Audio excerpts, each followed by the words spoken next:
কাকা ভাই realise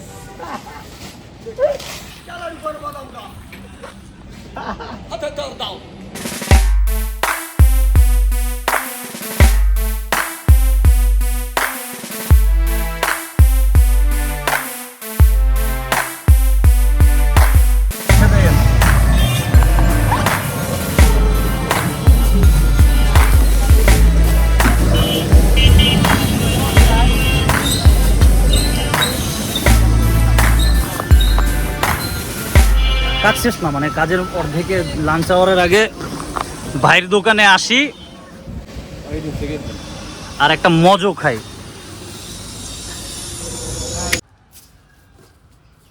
ground hog day একটা মুভি আছে, খুবই ইন্টারেস্টিং মুভি। প্রতিদিনই দেখে লোকটা একই জায়গায় রয়েছে, সে যে কাজই করুক, সকালবেলা উঠে সে কাজে যায়, কাজ থেকে একই রুট ধরে সে বাসায় আসে, কফি খায়, পরের দিন দেখে সে আবার ওই একই জায়গায়। সে দিনটা পাল্টানোর জন্য শহর ছেড়ে বাইরে যায়, সে দেখে আবার 2 ফেব্রুয়ারিতে এসে পড়েছে। সে যা কিছুই করুক সে একই জায়গায় এসে পড়ে। আমাদের জীবনটাও ঠিকই তেমন, হকডের মতো। সারাদিন কাজে বের হই, একই রাস্তা থেকে বাসায় যাই, দুপুরে ভাত খাই, স্ক্রল করি, আবার ঘুমিয়ে পড়ি। যেমন 7 দিন আমি একই শার্ট পরি, একই কালারের। সো আমাদের জীবনটা একই লুপের ভিতর আটকে থাকে। ওই হকডের মুভির সেন্ট্রাল ক্যারেক্টারের মতো আমাদের জীবনটা একই লুপের ভিতর আটকে রয়েছে। হকডেতে ওই লুপটা ভাঙতে পারে যখন মানুষের শহর ছাড়লে লুপটা ভাঙা সম্ভব না, জীবনের লুপ কোনো স্থান ছাড়লেও সম্ভব না। যখন সে অভ্যাসটা বদলিয়ে ফেলে, তার ভেতরটা বদলিয়ে ফেলে, তখন সেই লুপটা ভেঙে যায়। কাজ শেষে আমি সবসময় আইসে একটা দোকানে আড্ডা মারি, সেটা হচ্ছে চার্চের পাশে একটা দোকান আছে, সেটা হচ্ছে সমীর অ্যান্ড সন্সের দোকান।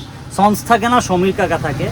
আর এই ভাইদের সাথে এতক্ষণ আড্ডা মারতেছিলাম। সজল ভাইরে তো আপনারা চেনেনি, পাশে হচ্ছে বরিশাল ভার্সিটির এক ভাই, সজল ভাই ছোট ভাই, আর হচ্ছে ওয়ান অ্যান্ড অনলি অন্তর, আমাদের এলাকায় থাকে। এতক্ষণ বিভিন্ন টপিক নিয়ে আলোচনা করতেছিলাম, রাজনৈতিক প্রেক্ষাপট, অর্থনৈতিক প্রেক্ষাপট, শিক্ষাগত যোগ্যতা, এক একজন বিভিন্ন চায়ের দোকানে। সৈয়দ মুস্তফা আলী একটা কথা বলছে, এটা মাঝখানে ইন্টারাপ্ট করে বলে দেই। সৈয়দ মুস্তফা আলীর একদিন একটা বই পড়তেছিলাম, সে বলতেছিল সে সারা পৃথিবী ঘুরে বেড়াতো, আর বলতেছিল যদি কোনো দেশকে জানতে হয় তাহলে সেই দেশের কফি শপে যেতে হবে। ভাই আমাদের দেশে কফি শপ নেই, আমাদের দেশে বাংলাদেশে যদি ট্রুলি জানতে হয় তাহলে একটা চার দোকানে এসে বসতে হবে, কারণ ওইখানে মানুষ থাকে, মানুষের অ্যালগোরিদম থাকে, চিন্তা চেতনা থাকে, ওইটারে ধরতে পারলে ওই দেশটারে পুরো বোঝা সম্ভব। You are in the blog right now. ভালো কিছু ভাই প্রচুর পরিমাণে শাই, বরিশাল ভার্সিটির স্টুডেন্ট এত শাই হওয়া উচিত। ক্যামেরার সামনে খুবই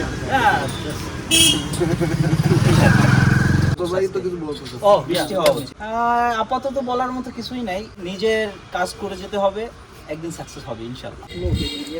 মানে অ্যাজ ইউজুয়াল সবসময়ের মতোই কাকার দোকানে আড্ডা মাইরা হাঁটতে হাঁটতে বাসার দিকে যাইতেছি। কাজ এখনো শেষ হয় না, বিকেলে আবার কাজ আছে।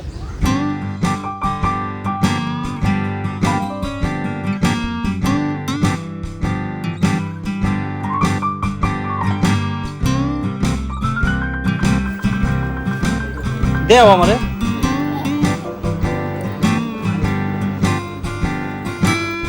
দেও, যাও মাসে যাবো। Thank you.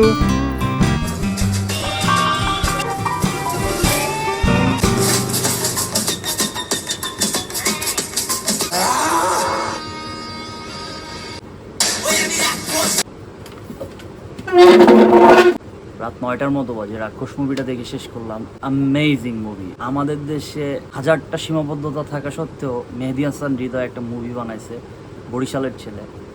Truly amazing. আমি তো বলবো স্টিভেন স্পিলবার্গ যদি বাংলাদেশে এসে কাজ করতো এর চেয়ে ভালো মুভি বানাইতে পারতো না, কারণ হাজারটা সীমাবদ্ধতা আমাদের এই দেশে আছে, মুভির সেক্টরে, অন্য সেক্টরে। তারপরে যে এত একটা সুন্দর মুভি, সিনে ফটোগ্রাফি, তারপরে গল্পের স্টাইল বলা, বিশেষ করে সাউন্ড ডিজাইন অসাধারণ। সাউন্ড ডিজাইনটা অসাধারণ। ভাই আপনার জন্য একটা গিফট আছে, আপনার সাথে যদি জীবনে কখনো দেখা হয় আপনার গিফটটা দিও, দেখাই আপনার জন্য। ভাই আপনার সাথে দেখা হলে এই সিগারেট কেসটা আপনার গিফট করবে। মানে আপনার মুভিতে যে স্টাইলে সিগারেট খায় ওটা অন্য লেভেলের।